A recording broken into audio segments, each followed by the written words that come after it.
ఎలా ఉంది నీ office? Fantastic. Up to date law books, law journals అన్నీ ఉన్నాయి. పక్క గదిలో గుమాస్తా స్టెనోగ్రాఫర్ ఉన్నారు.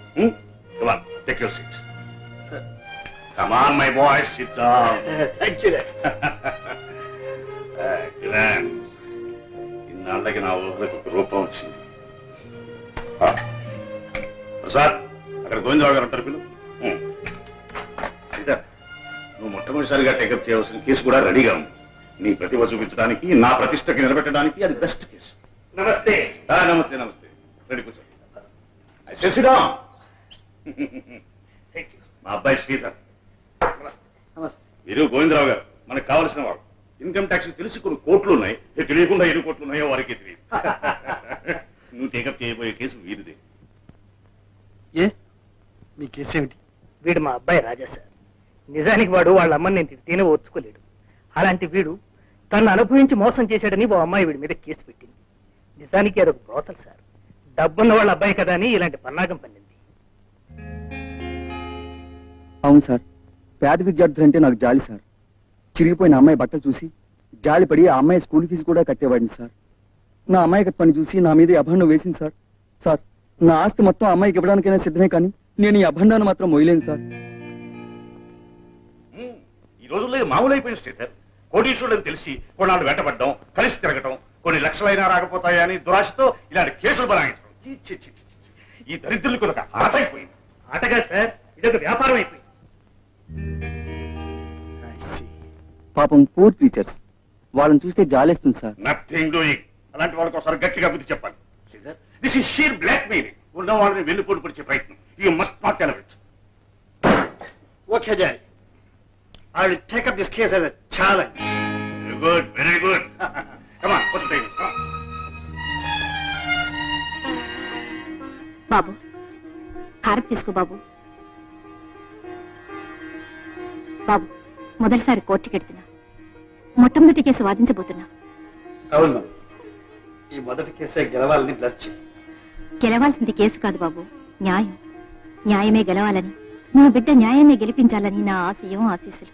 Thank you, thank you. Yes, proceed, Mr. Sridhar. Thank you. నీ పేరు?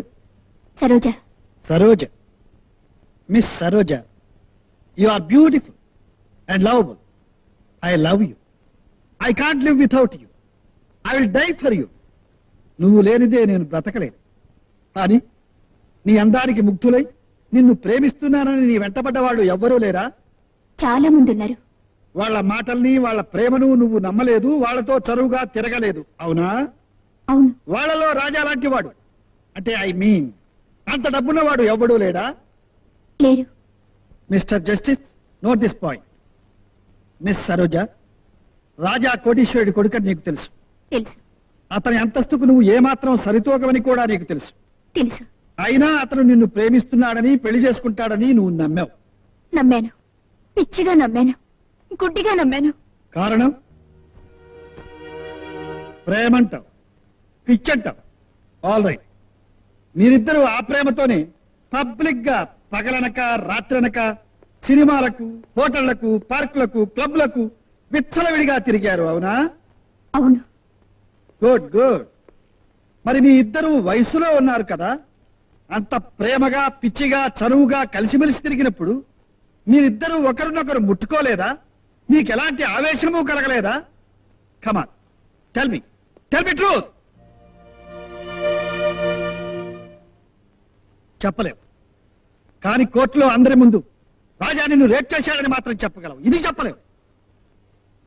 ఓకే, రాజా నీ కోసం ఎప్పుడైనా డబ్బు ఖర్చు పెట్టేవాడా? నేనొద్దంటున్నా విపరీతంగా ఖర్చు పెట్టేవారు. నీకు ఎప్పుడైనా డబ్బిచ్చాడా? అవసరానికి నేనే 2 సార్లు తీసుకున్నాను. I see. మిస్ సరోజా, నిన్నింత నమ్మించిన వాడు, నీ అవసరానికి డబ్బిచ్చిన వాడు నిన్ను బలాత్కరించవలసిన అవసరం ఏమొచ్చింది? పెళ్ళయ్యే వరకు అలాంటి సంబంధానికి నేను ఒప్పుకోలేదు. అంటే నీకు ఇంతవరకు ఏ మగాడితోనూ సంబంధం లేదంటావు? లేదు, ముమ్మాటికి లేదు. ఉంది, నీకు సంబంధం ఉంది. అబద్ధం, పచ్చి అబద్ధం. నువ్వు చెప్పేదే అబద్ధం. నీకు ఎంతో మందితో సంబంధం. లేదు, లేదు, లేదు. ఒక్కరితో కాదు, రాజా కంటే ముందు నీకు 4గురితో సంబంధం. లేదు, లేదు, లేదు. మిస్టర్ జస్టిస్, ఈ ఎగ్జిబిట్ చూడండి. ఆమెకు ఎవరెవరితో ఎలాంటి సంబంధాలున్నాయో మీకే అర్థమవుతుంది. అన్యాయం, ఘోరమైన అన్యాయం. ఆ ఫోటోలు కల్పితం. వాళ్ళెవరో నాకు తెలీదు, నాకు తెలీదు. భగవంతుడు సాక్షిగా నాకు తెలీదు, నాకు తెలీదు. మిస్టర్ జస్టిస్, కోటీశ్వరుడు కొడుకైన ఈ రాజా తనే కావాలనుకుంటే తనకున్న డబ్బుతో ఇంతకంటే అందమైన అమ్మాయిల్ని ఎంతమందిలో కొనుక్కోగలరు. ఇలాంటి చరిత్ర ఉన్న అమ్మాయిని బలాత్కరించవలసిన అవసరం లేదు. అందుకే చెప్తున్నాను, ఇంతకు ముందే ఎంతో మందితో సంబంధం ఉన్న ఈ సరోజ దురాశతోనూ దుర్బుద్ధితోనూ రాజాను బ్లాక్మెయిల్ చేస్తే 1 లక్షో 2 లక్షలో రాబట్టుకోవచ్చని చేసిన కుట్ర. That's all I say. She is a brothel. She is a prostitute. That's all, Mr. Justice.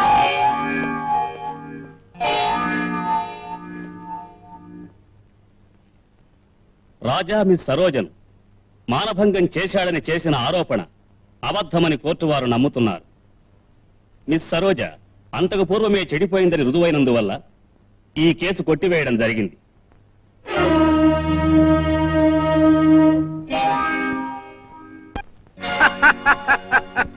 అమ్మ మేనల్లుడు, ఎంత ఎదిగిపోయావురా.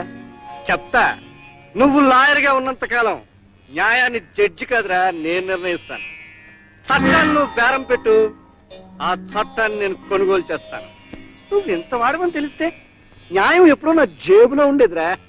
చెప్తా. ఏంటంటే మీలో మీరేమో అక్కడేసుకుంటున్నారా? రే గుణిక, ఇంత గొప్ప విషయం నాకు ఇంతవరకు తెలియలేదురా. ఏంటంటే నాకు గొప్ప మేనల్లుడు ఉన్నాడని, వాడు గొప్ప లాయర్ అని, వాడు ఏం చెప్పినా న్యాయస్థానం వింటుందని, ఏ నుంచి దత్తుడు ఎవరిని పాతి పెట్టినా ఎవరిని హత్య చేసినా పర్వాలేదని, న్యాయాన్ని ముక్కుకు తాడేసి ఇష్టం వచ్చినట్టు ఆడించొచ్చని చెప్తా. నాకు ఏడిపోతున్నట్టుంది. ఏంటండి ఎందుకురా? మీరు అనుకున్నది ఏది జరగట్లేదు. నేను అనుకున్నది ఒక్కటి మాత్రం జరుగుతుంది. అమ్మనాయమ్మ అమ్మనాయప్ప, నీకేం గురువా? యాపీగా కాలు మీద కాలేసుకుని ఊరినే కబుర్లు చెప్పుకుంటున్నావు. అవతల జనం తెలివి మీరిపోతున్నారు. అక్కడికి మన దగ్గర డబ్బు ఉంది కాబట్టి పాతికో పరకో అప్పెట్టి వాళ్ళని మన గుప్పెట్లో పెట్టుకున్నాం ఇన్నాళ్ళు. కానీ ఇది ఏంటంట? చెప్తా. చెప్పు. చెప్తా. చెప్పు. చెప్తా. చెప్పు. ఏమిటయ్యా లింగం, 4 ఊళ్ళో మూతబరివి. నీ ఊళ్ళో కేకేస్తే నా ఊళ్ళో వినిపిస్తుంది, నా ఊళ్ళో కేకేస్తే నీ ఊళ్ళో వినిపిస్తుంది. అయినా గవర్నమెంట్ పబ్లిక్ గా నీ మున్సబగిరి లాక్కుంటేనే నువ్వు ఇంత ఉద్రేకపడలేదు. ఏమిటయ్యా ఉద్రేకం? కూర్చో చెప్తా. ఏంటి చెప్పేది? సిద్ధిలిగూడెం లేదు, సిద్ధిలిగూడెం. ఏదా ధవళేశ్వరం ఫిర్కా? ఇక్కడెవడో అనామకుడు 4వ క్లాస్ చదివాడంట. అప్పటికే పెద్ద నాయకుడిని అయిపోయాను అనుకుంటున్నాడు. మన దగ్గర తనఖా పెట్టిన భూమి గురించి ఒకటే తగాట. కర్రలతో సహా జనాన్ని ఎంటేసుకొచ్చి నన్ను బెదిరిస్తున్నాడు. ఇదేనయ్యా వెళతో వచ్చింది తగాదా? ఒత్తిగా తెలియని వాళ్ళు ఇంత చదువుకుంటే మన నెత్తి మీద ఎక్కిపోతారు. ఏమిటంటాడు వాడు? 4 రోజుల్లో మనం భూమిని ఖాళీ చేయకపోతే అరకలు కట్టుకుని వాళ్ళే దున్నేసుకుంటారంట. ఆ రకాల అప్పులు కూడా మనం ఇవ్వాలి ఆ వెధవులకి. మాటల్లో మనం వాళ్ళని లొంగ తీసుకోపోతే మందు కొట్టేస్తారు. ఆ తర్వాత మన చేతుల్లో ఉండరు. మనం చేద్దామండి. ఏమిట్రా? మనం వెళ్ళి ఆడ కాళ్ళు అట్టుకుందామండి. ఈడేబడయ్యా మధ్యలోను. నేను దేశానికి దత్తుడిని, ఈ వెధవ నాకు దత్తుడు. ఓ పని చేయండి, వెళ్ళి నున్నగా గుండు కొట్టించుకురా. నాది. అబ్బబ్బబ్బా, నవగ్రహాలు నా చుట్టూతా తిరుగుతున్నట్టున్నాయి. అసలు ఈ సమస్యను ఎట్టా పరిష్కారం చేయాలి అది చెప్పు నాకు. చెప్తా. నా దగ్గర 4 మనుషులు ఉన్నారు, వాళ్ళని నీకు ఇస్తా, తీసుకెళ్ళు. ఆ నాయకుడు ఎక్కడున్నాడో పట్టుకో, రాత్రి ఆయన లేపే. ఆ తర్వాత నేను జైల్లో కూర్చుని ఊసలు లెక్కట. ఏంటయ్యా నువ్వు చెప్పేది? ఎందుకయ్యా భయపడతావు? ఆ నాయకుడు చావుకు ముహూర్తం పెట్టి అవసరం అయితే 4 రోడ్ల మధ్య ఆడు చావు నాడుతూ చెప్పి మరీ చంపు. ఆ తర్వాత ఏం చేయాలో నేను చూసుకుంటా.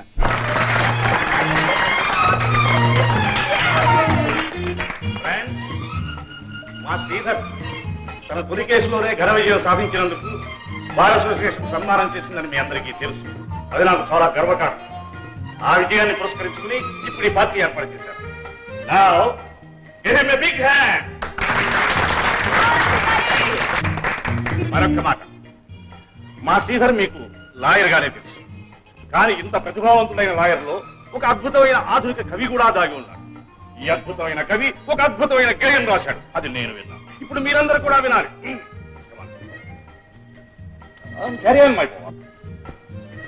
పేదలు పేదలు పేదలు, ఇటు చూసిన అటు చూసిన ఎటు చూసిన పేదలు.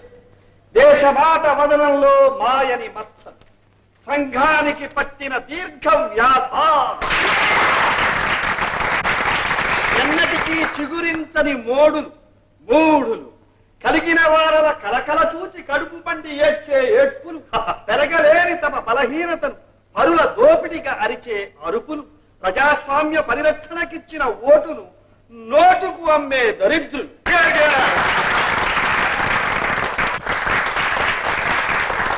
పట్టణాలలో, పల్లెటూళ్లలో, వీధి వీధిలో, సందు సందులో కార్లు, రైళ్లు, బస్సులు, బళ్ళు ఎక్కడాగితే అక్కడ మనకు కనిపించే భిక్షాపాత్ర. ఓహో,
జార్జ్.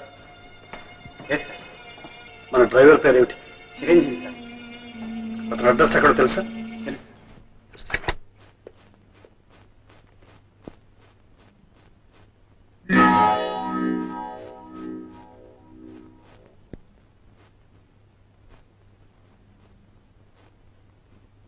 నమస్కారం సార్.